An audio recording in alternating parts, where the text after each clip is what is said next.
pelo texto,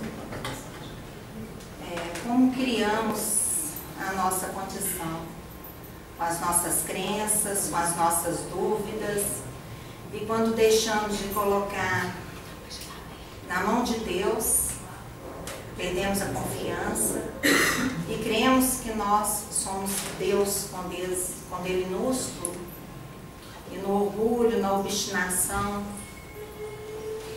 de termos mais externamente do que sermos, traímos a lógica da criação e buscamos uma explicação que entra em conflito com a explicação de Deus.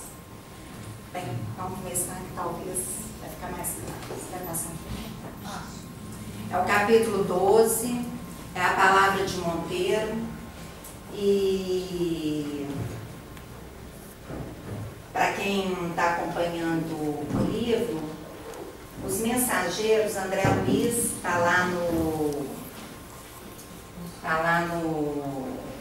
nosso lar, e ele vai escutando vários depoimentos, era quando ele queria começar a psicografar, e ele vai buscando vários depoimentos de quando alguns que reencarnaram aqui com suas missões, com seus projetos espirituais, e lá nos mensageiros muitos mostram a razão das suas falências aqui na Terra, onde nós neste momento nos encontramos. Então, o Monteiro é um que vai contar a sua história agora. Ele veio com um projeto espiritual, ele veio com uma missão, e ele vai dizer o que aconteceu com ele e trouxe essa falência. Ele acredita, né, ter tido uma falência aqui na Terra e não ter alcançado o objetivo pelo qual ele reencarnou. Então vamos lá. A palavra de Monteiro. Os ensinamentos aqui são variados. Fora o amigo de Belarmino, quem tomara a palavra, mostrando a agradável maneira de dizer, continuou. Há 3 anos sucessivos, venho diariamente ao centro dos mensageiros. E as lições são sempre novas. Tenho a impressão de que as bênçãos do Espiritismo chegaram prematuramente ao caminho dos homens. Se minha confiança no Pai fosse menos segura, admitiria essa conclusão. Eu não vou entrar nessa parte sobre a questão do Espiritismo, quer dizer, essa palavra de consolo ter chegado prematuramente no caminho, porque ele mesmo já fala que o que traz para ele é a conclusão que ele tem é que o que torna essa questão assim, fica no ar, é que ele confia em Deus, né? Então por aí vão formando algumas coisas, né? Como que eu confio em Deus?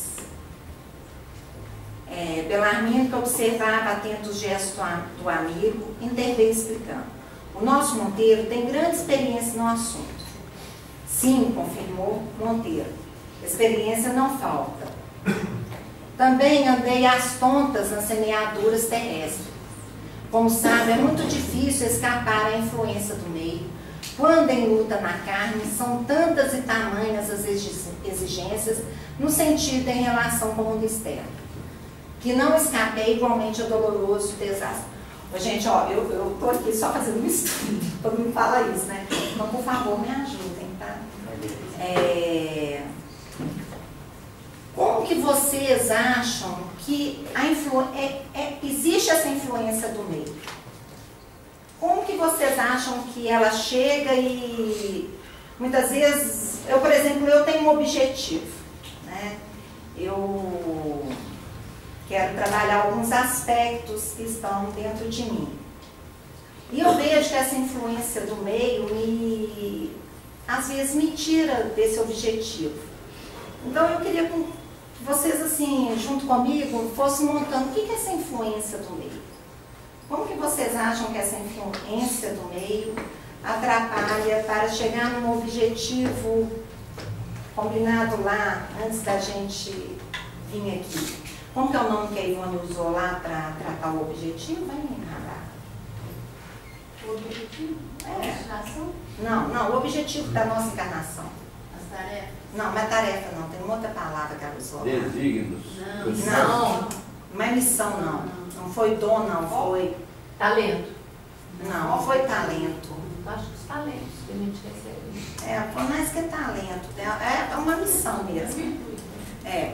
Então eu queria assim, destrinchar um pouquinho isso. Como que vocês acham que esse meio influencia para que não cumpramos com os nossos objetivos reencarnatórios na Terra? Ô Andréia, eu acho que eu e um bom grupo está vivendo isso agora, né? Nós tivemos 4 dias num ambiente onde tudo era vibração, todo, né, do PPTP.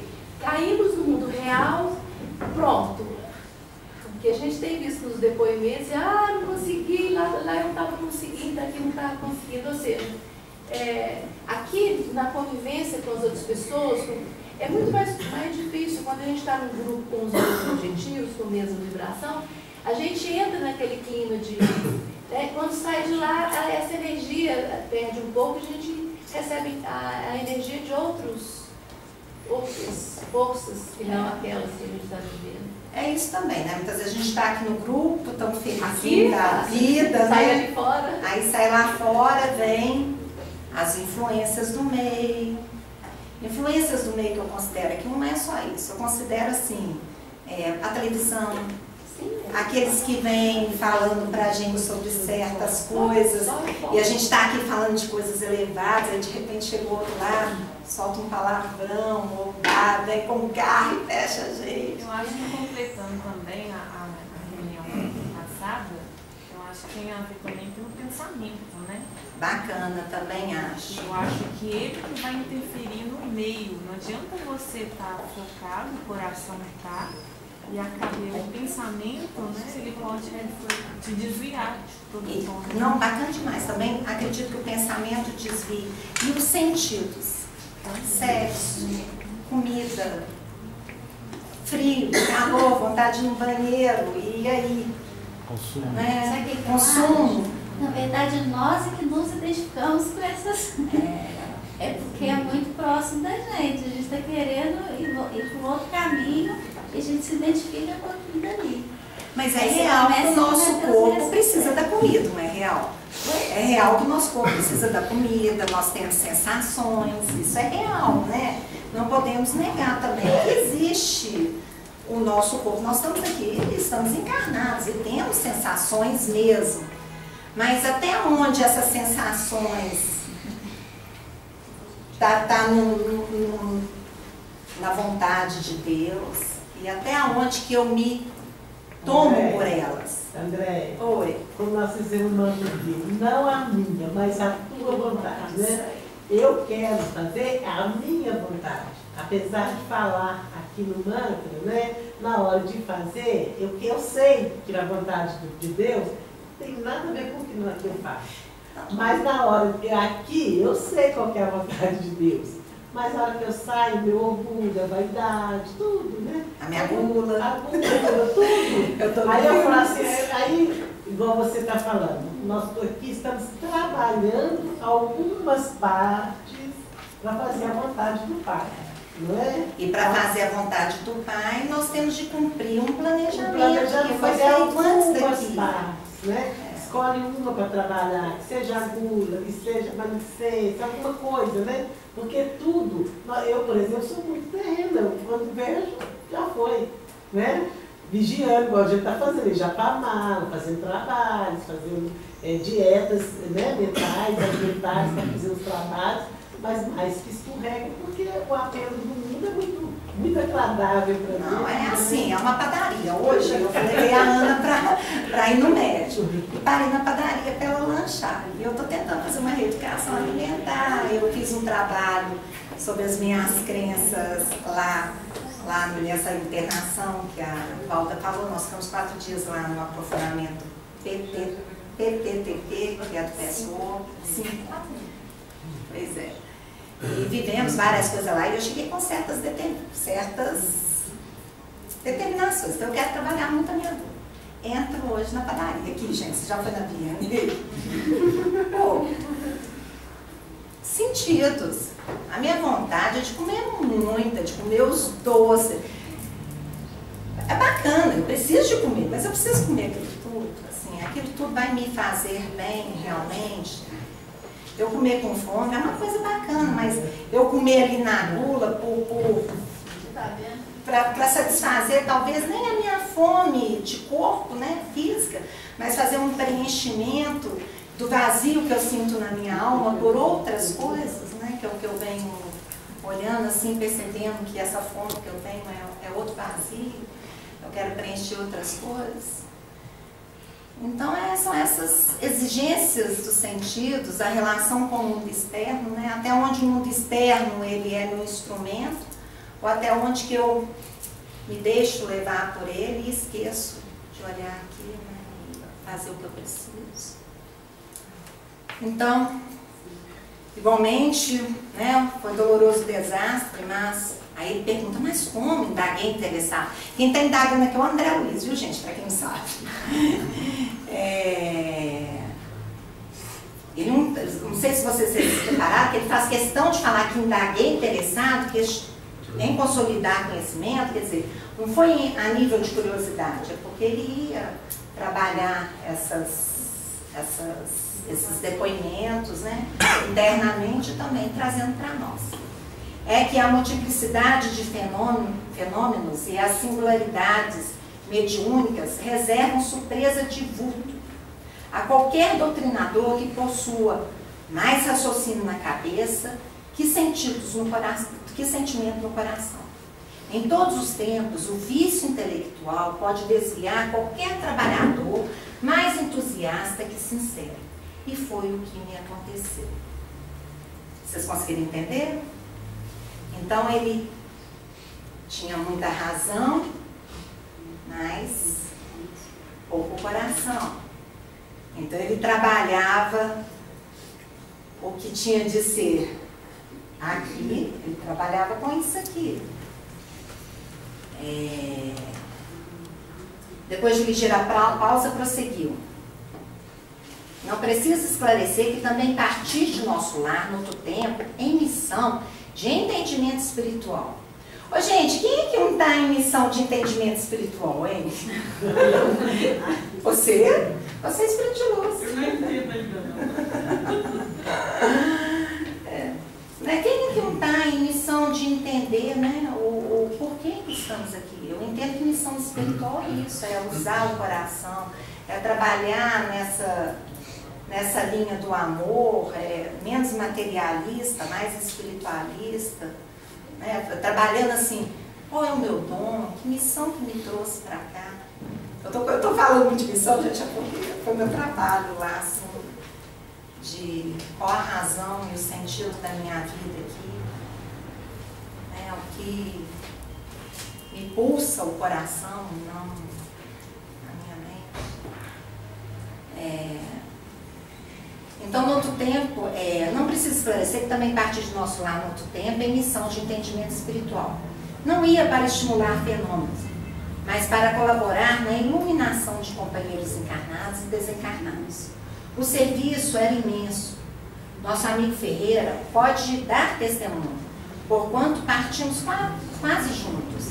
Recebi todo auxílio para iniciar minha grande tarefa e, intransferível alegria, me dominava o espírito no desdobramento dos primeiros serviços. Minha mãe, que se convertera em minha orientadora, não cabia em si de contente. Então, ele tinha uma missão e ele precisava usar do seu dom, né? Abrir os sentidos do coração, mas ele ficou no mental. E eu quero deixar uma pergunta assim, que eu acho bem, ela vai permear todo até o fim. Quando eu estou pulsando no amor ou quando eu estou no meu mental? Quando a minha mente Porque nós temos que ser realmente racionais, né? A inteligência emocional lá, né? Quer dizer, razão, coração, coração e razão, né? As duas trabalhando juntas.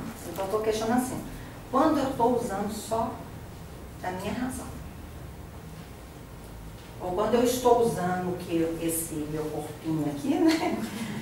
Para trabalhar no sentido do meu dom aqui nessa terra, ou quando eu estou usando ele só para ir lá na Vianney, comer bastante, e dormir bem, e beber uma cervejinha. Não estou falando que nada disso é errado não, tá, gente? Fica bem claro assim. Não acho nada disso errado. Mas quando eu inverto esses valores, quando esses valores estão invertidos, e aí vem aquele desconforto, aquele vazio, né? Aquela falta do... Pode comer, mas tem que rezar também. Comer, rezar e amar faz parte da vida, né? É necessário. Né? E vocês notaram que, olha a alegria da mãe, que percebeu que o filho estava no caminho. Até então, né? Ele foi para o centro, frequentava as reuniões. Enorme entusiasmo instalara-se no meu espírito, sob o controle direto. Estavam alguns médios de efeitos físicos, além de outros consagrados à psicografia e à incorporação. E tamanho era o fascínio que o comércio, com invisível, exercia sobre mim, que me distraía completamente quanto à essência moral da doutrina. Tínhamos 4 reuniões semanais, às quais comparecia com assiduidade absoluta. Confesso que experimentava certa volúpia na doutrinação dos desencarnados de condição inferior. Para todos eles tinha longas exortações decoradas na ponta da língua. Ô, gente, volúpia quer dizer que ele tinha assim, prazer de se relacionar com os espíritos inferiores e fazer a doutrinação. E ele já tinha tudo na ponta da língua. Quem trabalha aqui na sexta sabe que não adianta ser mental numa doutrinação espiritual. O negócio passa por aqui. Se jogar para a mente, o companheiro saca na hora, porque quando nós estamos canalizando e tem o outro fazendo o atendimento, é energético, ele sente a vibração e ele nota exatamente o que está acontecendo ali. Ele sabe que ele não está sendo acolhido. Então é muito mais do que palavras. É energia mesmo. E ele nota. E nós também notamos. Muitas vezes a gente vê uma pessoa que acha que está esquisito ali, vê que o negócio não está muito bom, a pessoa não usa palavras. Né? Sentimos assim, antes de aproximar, já sentimos a energia que ali está permeando aquela pessoa. Então, ele tinha tudo na cabecinha, já sabia o que ia falar para cada um. A gente vai ter que correr um pouco, eu estou ganhando horas. Aos sofredores fazia ver que padeciam por culpa própria. Aos embusteiros recomendava enfaticamente a abstenção da mentira criminosa. Aos casos de obsessão mereciam ardor apaixonado. Estimava enfrentar obsessores cruéis para reduzi-lo a zero. Olha só. No campo da argumentação pesada, outra característica que me assimilava à ação firme era a dominação que pretendia exercer sobre alguns pobres sacerdotes católicos romanos, desencarnados em situação de ignorância das verdades divinas. Chegava ao cúmulo de estudar pacientemente longos trechos da Escritura, não para meditá-los com entendimento, mas para mastigá-los ao meu bel prazer, bolsando-os depois aos espíritos. Olha só, gente. Ele pegava a Bíblia, os livros, estudava, mas não para ele, era para outro. Para vocês entenderem a razão daquele vídeo, os nossos questionamentos com Deus, né? Questionamos, mas esquecemos que plantamos. O plantio não é obrigatório, né? Mas a colheita, em plena sessão com ideias criminosas de falsa superioridade, o apego às manifestações exteriores desorientou-me por completo. Acendia luzes para os outros, preferindo, porém, os caminhos escuros. Esquecendo a mim mesmo, somente aqui de volta pude verificar a extensão da minha cegueira. Por vezes, após longa doutrinação sobre a paciência, impondo pesadíssima obrigação aos desencarnados, abria a janela do grupo de nossa atividade. Então, ó, ele estava ali, igual eu estou aqui com vocês, falando isso tudo, paciência, gente. Aí tinha uns meninos brincando ali, ele abria a janela. Gente, cala a boca!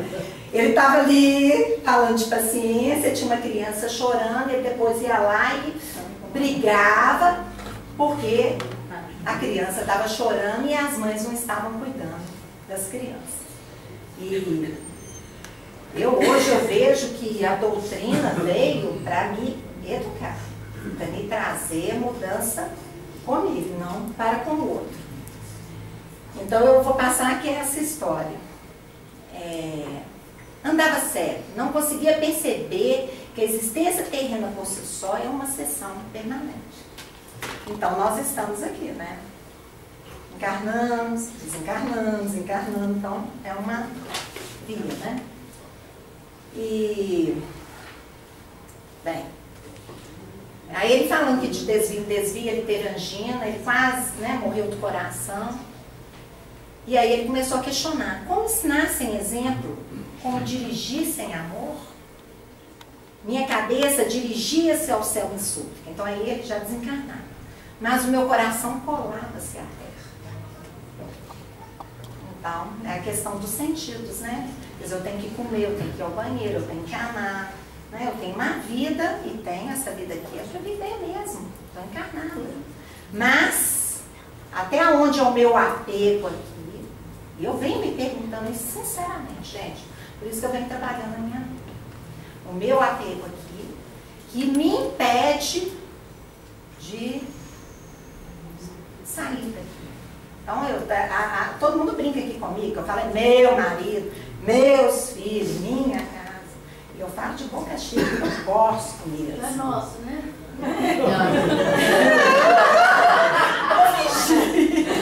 Meus filhos, né, gente? Depois vocês não falam nada, não. Mas é isso, gente. Eu venho verdadeiramente olhando para isso assim, com todo o meu coração, porque eu tenho meu marido, eu amo meu marido, né? Mas ele não é meu, meus filhos não são meus. E eu quero um dia chegar aqui e não falar isso só da boca para fora, mas exercer isso diante deles verdadeiramente. Eu quero chegar no final da minha vida, eu quero um desejo meu de coração, verdadeiramente desapegada dessas coisas. Não que eu vou deixar de viver o amor que eu tenho por ele, pelos meus filhos, pela minha casa, pela minha esposa. Mas eu quero estar aqui sem ser daqui. Aproveitar tudo, mas não aquele apego de depois não dar conta de liberar. O que você falou? O que seu marido falou? Meu marido falou, que você falou? Ah, não. Depois você mantém isso em casa. Você segura isso, que eu vou te cobrar. E aí ele fala que nesse estado todo, ele desencarnou e os obsessores, que eram aqueles que ele falava para ter paciência, ficavam lá. Ele, eu quero sair daqui. Paciência? Aí tudo que ele tinha falado, repetiu para ele. E depois, com muita dificuldade, ele foi socorrido e ele foi para o nosso lar, e lá tem uma ministra que chama Veneranda. E ela não tem horário para nada. E ele queria uma explicação por que ele estava naquela situação. Bem, ela sem horário, no horário de descanso dela, foi lá visitá-la. Ele ficou 2 horas reclamando com ela. Ai, né? Eu fui tão bom, eu ajudei tanto, eu ia do centro 3 vezes por semana, nunca faltei uma sessão, eu atendi a todos, lá. Imagina as reclamações, né? Que eu não faço, viu, gente? Pelo amor de Deus. Eu sou uma santa. Eu tô brincando, eu sou muito reclamona, assim, eu sou ranzinza, e depois que eu li esse texto, eu realmente vou reavaliar minhas reclamações. Já me ajudou muito. Gente, obrigada. Preciso melhorar ainda mais, mas tá bom. Então a veneranda ficou em silêncio expressivo, deixou que ele falasse por 2 horas e ela sorriu depois de 2 horas e falou só isso. Monteiro, meu amigo, a causa de sua derrota não é complexa nem difícil de explicar. Entregou-se você excessivamente ao espiritismo prático, junto dos homens, nossos irmãos, mas nunca se interessou pela verdadeira prática do Espiritismo junto de Jesus, nosso mestre. E o Rodrigo vai falar hoje sobre a indicação de Judas. Eu não sei se ele vai falar sobre a queda. Não é sempre. Eu acho que esse texto aí já começa a dar uma abertura, assim, do que nos leva, já dá pra gente ficar... Eu voltei desse curso desconfiada, sabe, gente? Assim, tipo assim, o Bruno faz um negócio lá em casa, eu desconfio assim, será que o que eu tô vendo é isso mesmo? Será que o negócio não é um pouco diferente, não? E eu tô exagerando, assim, né? Hã? Completa, né? Ainda frequentando aqui. Então eu tô assim, bem desconfiada se o que eu tô vendo não é uma imagem sobreposta, isto é, a imagem que eu tenho idealizada dentro de mim. O que eu acho que ele deveria ser, o que eu acho que meus filhos deveriam ser. Então eu tô bem desconfiada atualmente, eu até nem tô falando muito, sabe? Isso é muito importante mesmo, né? Porque a imagem que você cria de tudo aquilo que você vê é a que você acredita. É o que eu acredito. E será que o que eu acredito é o que realmente se mostra? Não é o real. E aí, nessa desconfiança, eu tenho perguntado: o que eu estou vendo é o que você vê mesmo? Aí o outro fica assim: ah, não, até que isso eu vejo, mas eu vejo isso também. Mas eu vejo isso também. Aí eu olho de novo. Então isso tem sido libertador para mim, porque as pessoas pararam de ser retilíneas e ter uma formatação que eu acredito que elas começaram a se tornarem mais completas. Assim, eu estou tendo uma visão mais ampliada das coisas e das pessoas, isso tem tornado muito gratificante para mim. E, bem, todos ficaram muito pensativos e eu acho que é isso, né? Eu ainda queria passar um filmezinho assim, rapidinho, de 4 minutos, pode? Só para vocês ficarem pensando o que vocês fazem com a vida de vocês, assim, agora, aqui, como vocês ficam no presente, no passado, como que vocês usam o potencial, o dom que vocês vieram e tudo que vocês têm de bom para progredir na vida e sair da queda e em busca de Deus. Minha gratidão é enorme por vocês terem vindo. Obrigada. Valeu, obrigada.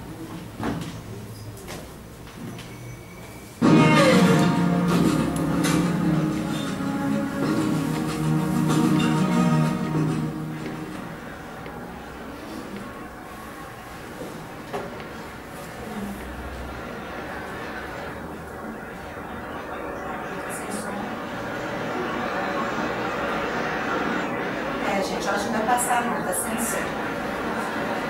não tem problema. Pode, tá sem som. Então é isso, gente. O filme fala do poder o poder além da vida, se eu não me engano, é isso, Magá? E ele quase morreu, ele se entregou, é um filme muito interessante, eu acho que vale a pena ser visto.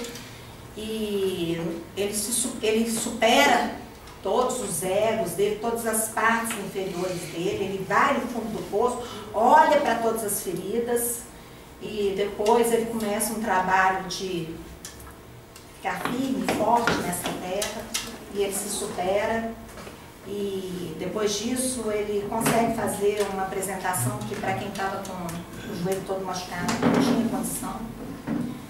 E naquele momento que ele está apresentando, pergunta para ele, né, que horas são? Agora? Onde você está? Aqui? Né? Então, eu acho que é uma pergunta que nós temos. O que você é? Este momento. E eu acho que é isso. Nós estamos aqui, agora, para sermos felizes, esquecer do cis e ser feliz com o que a vida está nos proporcionando, com o que somos e com o que temos. É o recado.